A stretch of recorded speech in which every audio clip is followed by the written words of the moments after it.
小黄，模特美编气杂工个个叫小黄，你找哪个小黄啊？喜欢欣赏，讨厌崇拜，自信才是我的进行时。哎呦，行了行了，说不清楚我就挂了。不怕不怕，把眼睛瞪大，像那张墙上的卡通画。哎呀哎呀，我只有把。听说他呀，真是脸面全是假的，嘴巴鼻子全是垫上去的。那当然了，假的假全是假的，和记者说那些话也是假的。真的吗？我来为你解答。干嘛？我这是真的。不怕不怕，哎，连家人这看什么电？像那张墙上的卡通画。我跟你说，你再不出声，我真不了。哟，小王，这眼前很严重啊！啊，以后晚上少折腾点。哎呀，讨厌！喂，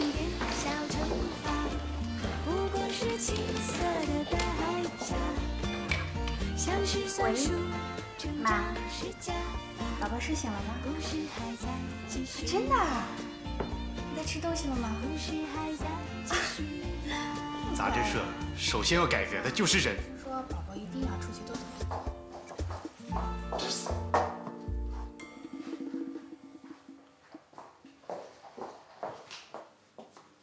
来履行职责。什么职责啊？搞定陈能啊！你不是喜欢他很坦率吗？你别开玩笑了，我来找主编的。哎，里面气氛不太妙，自己小心点。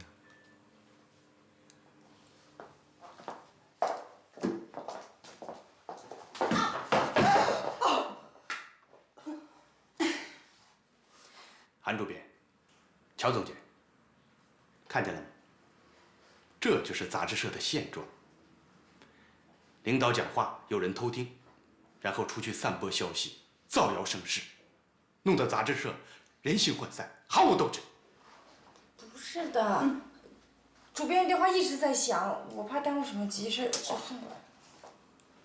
哎呦，陈市长啊，不好意思，我正在回个很重要的电话，等会儿再回来听您的指示。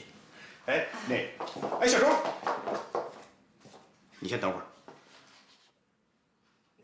乔总监啊，这个杂志社的风气的事关重大。乔总监，你的电话也在桌上响不停，你去接一下吧。哎呦，你怎么不早说呢？又耽误了闪丹丹的情，真是的。啊，陈社长呀，哎，这个周田呢，他的速记本领啊，是我们韩上最厉害的。您要有什么指令呢，就直接下达给他，他呀会连标点符号都不落，给记下来传达给我们。啊，那我先走了啊。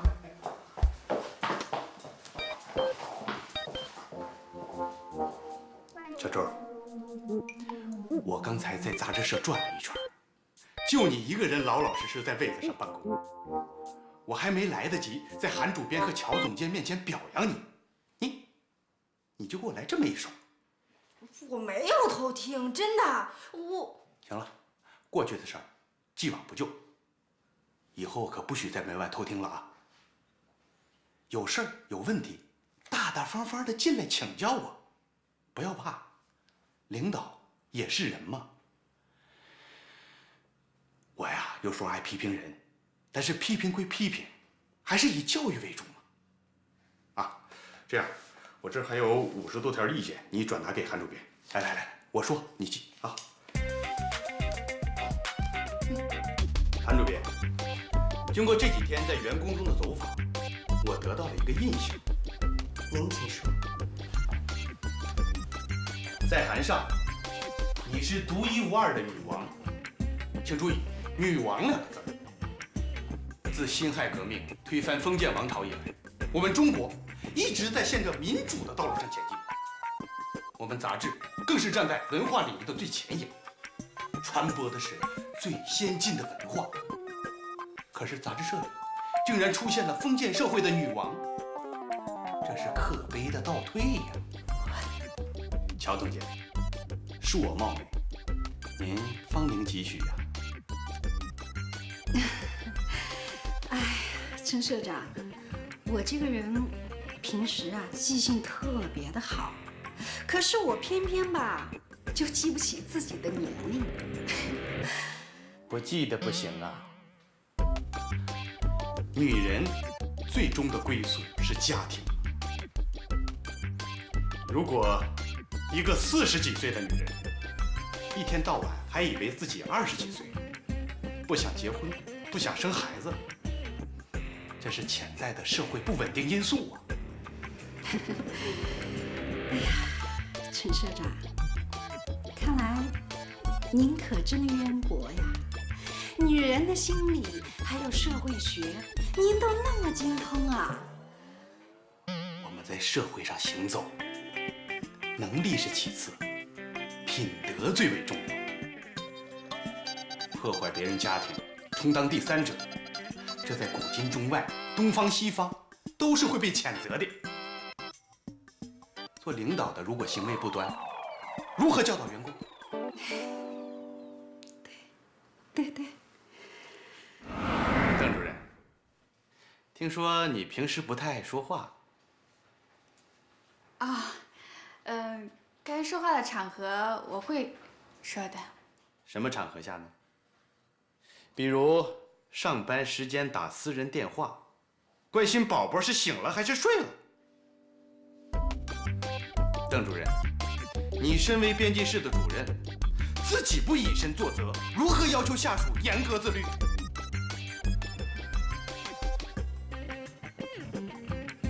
宁助理，今天我想跟你探讨一个关于个人奋斗的话题。哦，我很愿意听听陈社长的见解。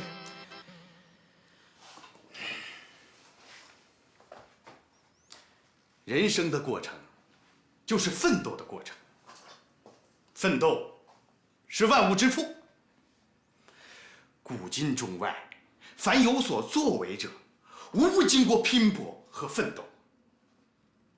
奋斗是吃苦耐劳，是下大力流大汗，是悬梁刺股，是闻鸡起舞。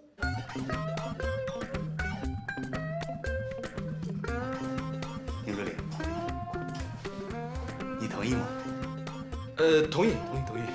陈社长说的又精彩，又出口成章，我当然同意了。那你同不同意，一个男人靠着哪个女人，不费吹灰之力就达到自己的目的，飞黄腾达？我认为，想当总监，除了奋斗，别无他途。不要认为总监对你赏识，就对他有非分之想，更不能不分那个男女，只要是总监，都想一股脑的收入囊中。陆总监，辛苦了。就叫我陆明吧，海上上上下下都这么叫我。陆总监，你跟员工打成一片好啊，但是过分不分彼此，场面就不好收拾了。我做错了什么吗，陈社长？我自小博览群书，自问思想开明。我尊重任何人的任何选择，但是我不希望某个人因为他的特殊喜好，影响全单位的工作环境和气氛。陈社长在说我吗？